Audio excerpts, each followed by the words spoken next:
We often say the Internet community is an ecosystem, and that is an effective way to communicate its complexity and interdependence. So it's fitting that this week the Internet community is gathered here in beautiful Costa Rica, where examples of stunning, natural and complex ecosystems exist in abundance and harmony. Few places on Earth can rival Costa Rica in its vast variety of plants, animals, and insects. Despite its relatively small size, it is home to almost 5% of the world's species, including more than 1,000 species of butterflies alone. The rainforest is tremendously varied, with red-eyed frogs, soaring trees wrapped in vines, and emerald and turquoise quetzal birds perched on verdant branches. In fact, there are so many plants and animals in Costa Rica that scientists have yet to name them all. What is less obvious is their interdependence.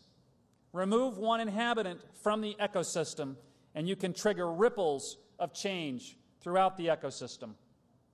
It's easy to apply that thinking to the Internet. The complex interplay of technology, organizations, and individuals is what makes the global Internet work. A little more than a year ago, a small event, photos posted on a Facebook page in Tunisia, sparked massive protests across the Middle East and redirected the future of an entire region. And in that moment, the power of this ecosystem was demonstrated beyond any shadow of a doubt. The new world moves fast. Change comes rapidly and often unexpectedly. But our multi-stakeholder decision-making model can be slow, sometimes painfully slow.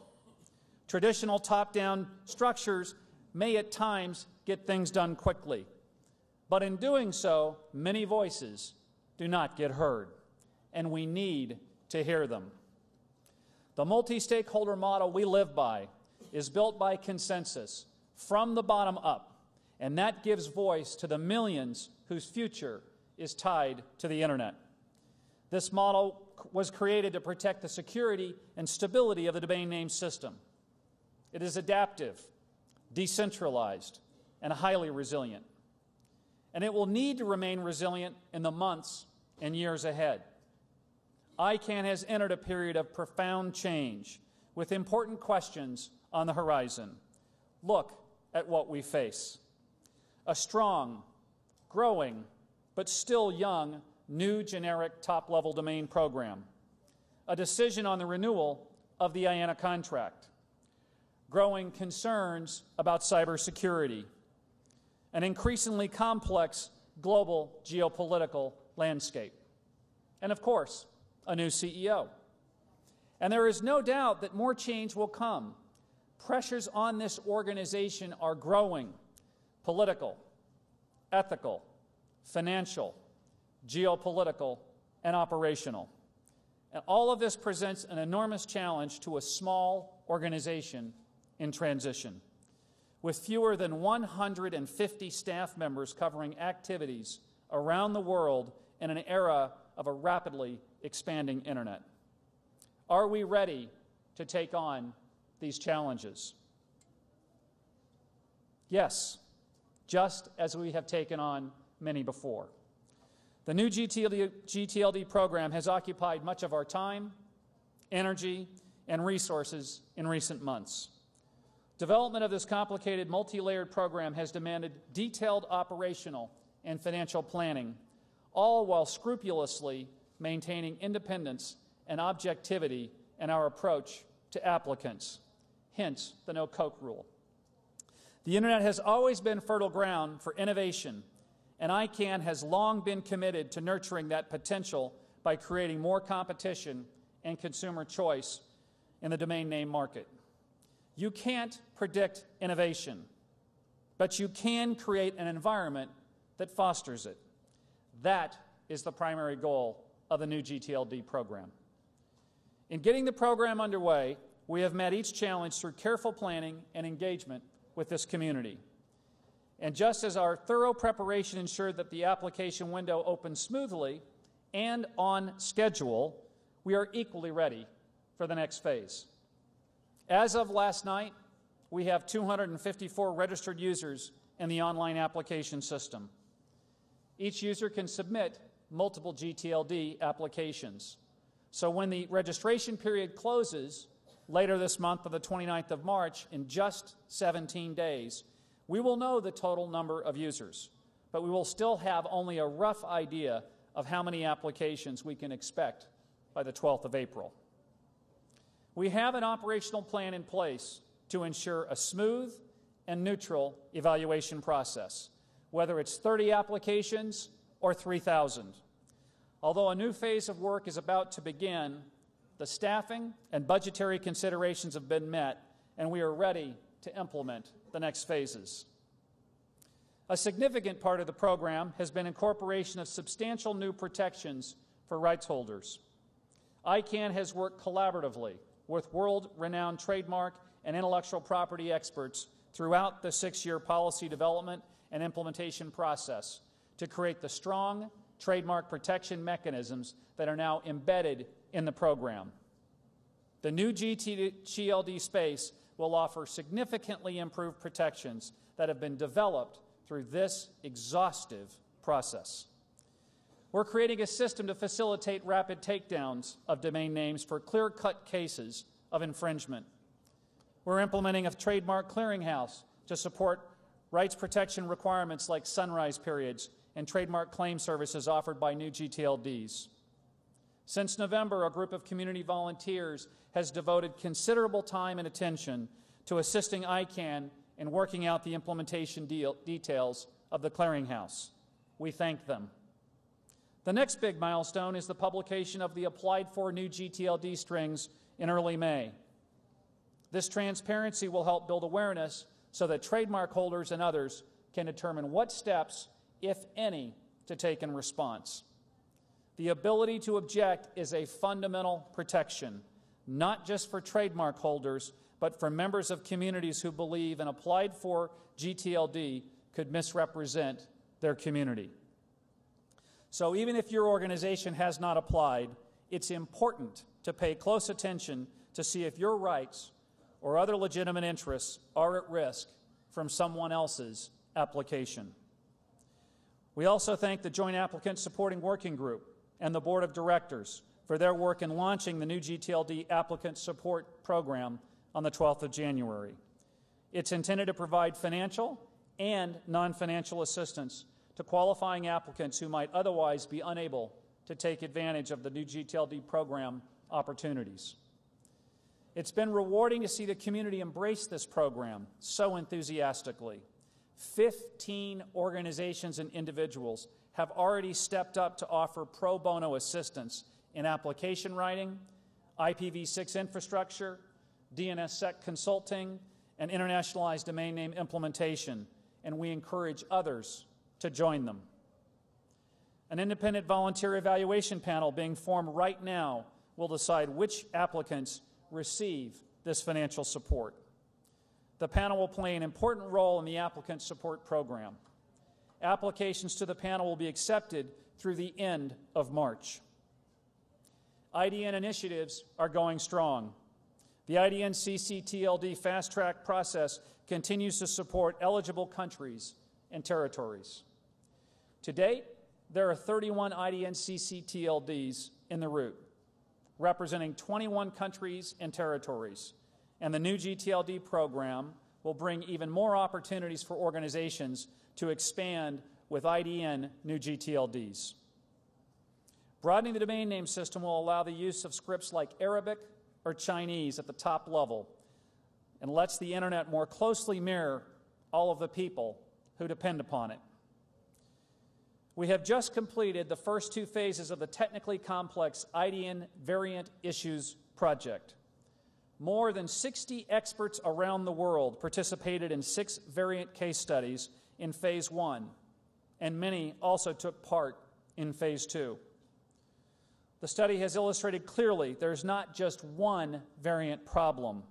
There's a vast range of cases that our experts have begun to classify. Now we can better see the complexity of the problems and begin to address it. This is important work that has not been done before, and we should reflect on that initial accomplishment as we enter into the next phase. ICANN approaches ID invariance the same way it considers any other complex issue that comes from the community. With the help of community experts, we will continue to study and resolve them, taking into account many points of view. And above all, we will stand firm in our commitment to keep the Internet secure, stable, and unified. As I said earlier, the new GTLD program naturally has been the focus of ICANN staff and the community in recent months. But another key effort has also been underway. Since we met in Dakar in October, teams of dedicated staff and registrar representatives have been meeting to strengthen the terms of the Registrar Accreditation Agreement. The war against cybercrime and DNS fraud is being waged 24 hours a day, 7 days a week.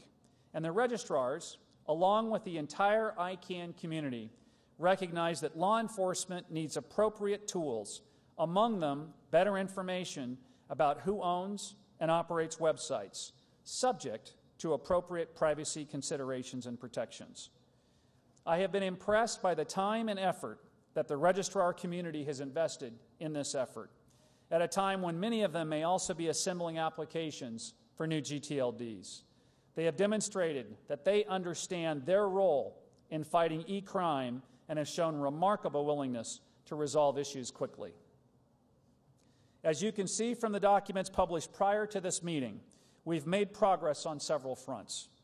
The negotiations are expected to incorporate amendments that address each of the 12 law enforcement recommendations, including who-is verification requirements, requiring registrars to maintain points of contact for reporting abuse, enforced reseller obligations, heightened obligations relating to privacy and proxy services, and increased compliance mechanisms.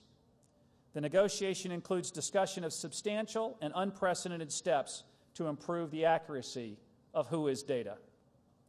I hope you will join us later today for a session to explore different methods of verifying who-is data. The long history of ICANN's work on who-is clearly illustrates how difficult this issue has been to resolve. I hope the community can find a solution that balances the needs of law enforcement to stop criminal activity with the concerns about privacy and free speech. Whether you represent a government or a registrar or a privacy or a free speech advocate or simply an individual Internet user, we encourage you to join the discussion. Global adoption of DNSSEC is also a high priority for ICANN. It is a classic example of the bottom-up, multi-stakeholder approach in action, and its development in the IETF, along with international participation in DNSSEC root operations, has helped address immediate DNS security concerns. It is also a catalyst for the development of innovative security applications to help stem the global tide of cyber attacks. Greater support by registrars, ISPs, registrants, and enterprises will build on current infrastructure deployment efforts to bring a better product to customers. Recent reports on DNS redirection attacks, support for DNSSEC by large ISPs like Comcast, and comments from governmental officials have highlighted DNSSEC's value. We ask all ISPs to turn on DNSSEC validation, including those in Costa Rica. This is an important global effort, and we need everyone's help to make it happen. Thank you. Here in San Jose, members of ICANN's Latin American and Caribbean Islands Regional At-Large Organization, or LACRALO, which is now 5 years old, have kicked off a week of activities, including a series of capacity building and General Assembly sessions for their members. They will also hold a showcase that highlights the achievements of their at-large structures. Minister of Science and Technology Secretary Alejandro Cruz and Raul Echevarria, LACNIC's CEO and chair of ISOC, will be keynote speakers. As Afralo did so well at that great ICANN meeting in Dakar, Lacralo will offer training and networking opportunities to help its members become more effective volunteers in the ICANN community. The results of the Afralo events have been spectacular. Participation in the monthly Afralo teleconferences has risen 30% since Dakar. As a member of the Nigeria Internet Users Coalition stated, these sessions were a window that made me see and understand ICANN and at-large issues. I hope that the Lacralo events will be equally successful. I thank Lacralo for organizing them, and Chair José Francisco Arce and Secretary Dev Anand Tilak Singh for their leadership. Let's give them a hand.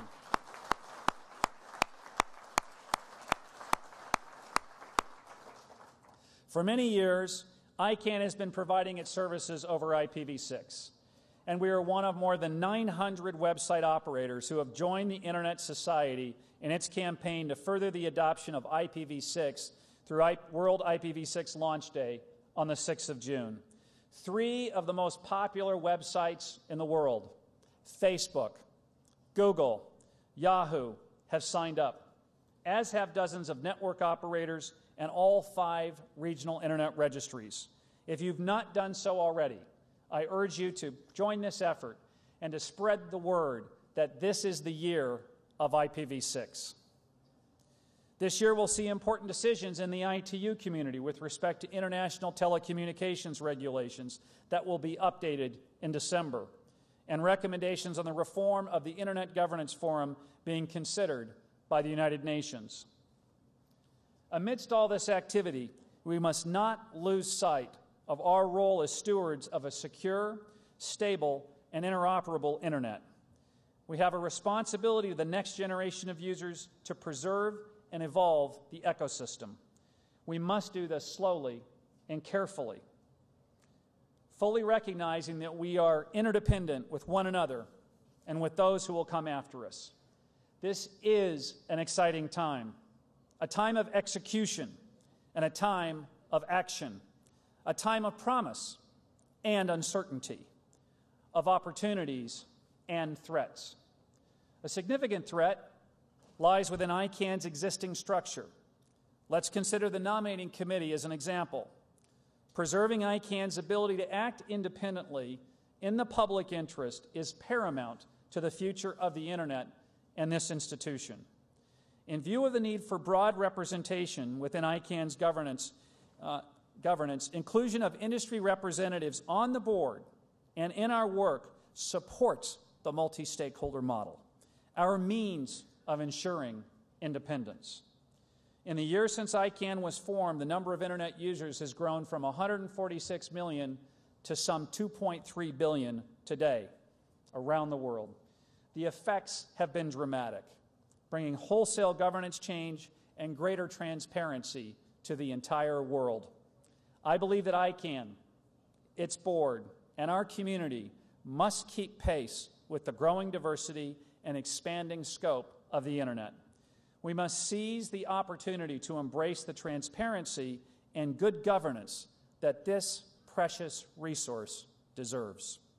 ICANN must be able to act for the public good while placing commercial and financial interests in their appropriate context. How can it do this if all top leadership is from the very domain name industry it is supposed to coordinate independently? A more subtle but related risk is the tangle of conflicting agendas within the board that would make it more difficult for any CEO to meet the requirements of this deeply rewarding and sometimes frustrating job. Progress has been solid since I addressed ethics and conflict issues in my Singapore opening remarks. Along with greater engagement with the community, a subcommittee on conflicts and ethics of the Board Governance Committee was formed to help directors evaluate their potential conflicts, and as a result, this has increased instances where potentially conflicted members have left board discussions. I applaud this change and believe it is time to further tighten up the rules that have allowed perceived conflicts to exist within the board. This is necessary not just to be responsive to the growing chorus of criticism about ICANN's ethics environment, but to ensure the absolute dedication to the public good always supersedes other priorities. ICANN has long been blessed with leaders of exceptional technical expertise. Now we are poised to consolidate and strengthen our position among leading world organizations to better serve the global public interest. To do that, we must broaden the pool from which our leaders are drawn. I believe this is as true for the board members, as well as for the next CEO. There is value in having community members with domain name industry experience, but it is equally valuable to avoid even the perception of a conflict of interest. It is also important that new and occasionally dissenting voices from outside this world and this industry be given a shot at a seat at the table in our boardroom. And as the Internet's global users become more diverse in their backgrounds, so too must our board. The nominating committee was created to ensure independence and diversity by balancing industry representation with genuinely independent directors representing a wide range of views. Have we lived up to this challenge? I believe candidates proposed by the NomCom should be fully independent and unconflicted. To ensure the truly independent selection of directors, it would seem desirable for NomCom members themselves to also come from outside the stakeholder groups already represented on our board through the stakeholder seats. It is my strong view that all members of the NomCom should be free of conflicts, and all directors selected by them should be financially independent of the domain name industry. This is a clear and simple bright line that should be drawn and enforced. To ensure the highest degree of professionalism and relevant skills, nominees for the board should also have board-level experience in organizations, whether governments, business, or the nonprofit world, that are of comparable size, staffing, global reach, and complexity. As ICANN grows and changes, the board must also. Reform of the board selection process is not just desirable, I believe it is imperative. Ideally, a fully independent and non-conflicted NomCom should be in place before the next nomination cycle begins. We continue to take steps to strengthen ICANN's conflict of interest procedures to address these issues. With the board's strong support, we've engaged a group of highly respected international experts to advise on reviewing ICANN's code of conduct. This team consists of German Brooks, Aaron Kramer, and Mervyn King, each renowned for his significant contributions in the field of ethics. A key challenge for my successor will be to find his or her place in this environment and to continue the drive to clarify and cast sunlight on the sometimes murky relationships that exist among the board, staff, community, and industry. I've already shared my views with the selection committee about the qualities that I feel a new CEO should bring to ICANN and the challenges that person is likely to face. I've committed to the board, and I commit to you that I will do my utmost to ensure a smooth and successful transition, including helping my successor to navigate the complexities of these existing relationships if that assistance is requested. I believe the next CEO must accept that ICANN's place in the world has fundamentally changed. It is on a higher public stage, engaged at a much more influential level than at any time in its history. In Brazil, China, India, Qatar, Russia, Turkey, this organization is now known and respected and welcomed at the highest levels. We need look no further than the gracious participation of President Chinchilla in this meeting this morning for evidence of this.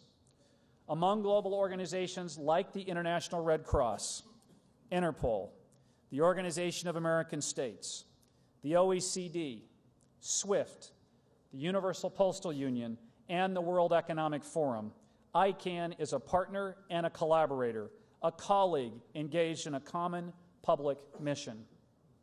That global posture echoes the work we have collectively done to make the Internet a reflection of the world's diversity. Through the affirmation of commitments the United States government is no longer the overseer of ICANN and the domain name system. The world is. Through internationalized domain names, billions of users can now access the Internet in their primary language scripts. ICANN is now a respected participant in global cybersecurity efforts, strengthened by the introduction of DNSSEC around the world.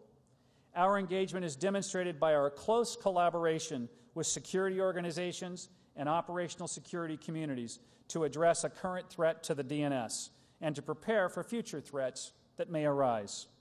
We are encouraged to see such collaboration among community members. ICANN is now trusted on a global scale for its professionalism, skills, and technical knowledge. And that internationalization is reflected internally. Our small ICANN staff has taken on the face of the world community it serves. 30 nationalities are represented. 35 different languages are spoken. On our strong executive team, we now have regional vice presidents who reflect the regions they live and work in, with access and relationships at the highest levels of government and civil society. This world-class talent includes Nigel Hickson, whom many of you know from his extensive involvement with this community through the GAC, and who joins us today as our Vice President for Europe. Please join me in welcoming Nigel Hickson.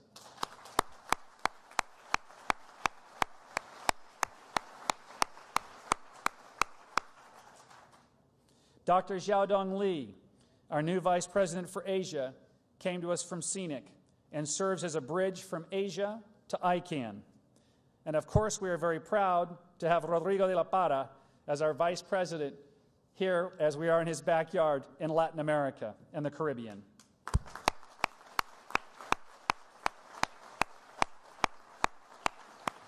Xiaodong, I don't see you, but maybe you're here as well. You're not sitting in the front. But we welcome you as well. But they're a visible demonstration of our commitment to internationalization, and ICANN is enriched by their presence.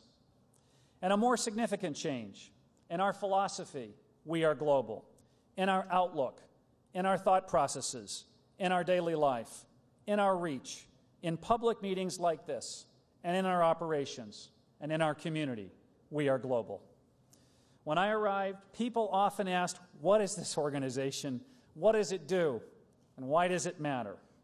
I rarely hear that anymore. Its importance is clear. Its role is clear. Its place on the world stage is clear. As I have shared with the CEO Selection Committee, here are certain qualities that are worth considering in selecting my successor. Courage, vision, globalism, strategic insight, leadership, endurance, integrity, and straight talk, and an absolute commitment to a secure, stable, and unified Internet. Whoever succeeds me will need all those skills and more to preserve and build on the many successes that ICANN and this community have collectively achieved. Together, we have reached new levels of performance and delivery on behalf of the world. Maintaining that standard will not be easy. This job is not impossible. It's just extremely difficult. But I love a good challenge, all of the ones up till now and the ones in the months ahead. I look forward to the hard work, the discussion, the debate, the collaboration, just as you do, here in Costa Rica at ICANN 43. Thank you very much.